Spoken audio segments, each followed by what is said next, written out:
How to screen mirror iPhone to computer.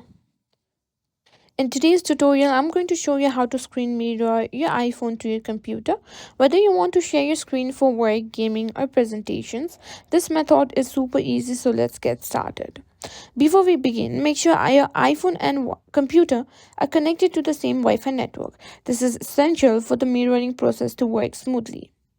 To get started, we may need a third party app to enable the screen mirroring on your computer. One of the most popular apps for this is Let's View, which is free and works on both Windows and Mac.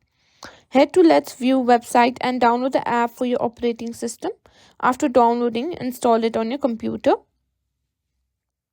Now grab your iPhone and swipe down from the top right corner to open the control center. Next, tap on screen mirroring. Now here you'll see a list of available devices. Look for the name of your computer in the list. Tap on it and your iPhone screen will begin to appear on your computer. Depending on the app, you might have some additional settings to adjust, like the screen orientation or quality settings.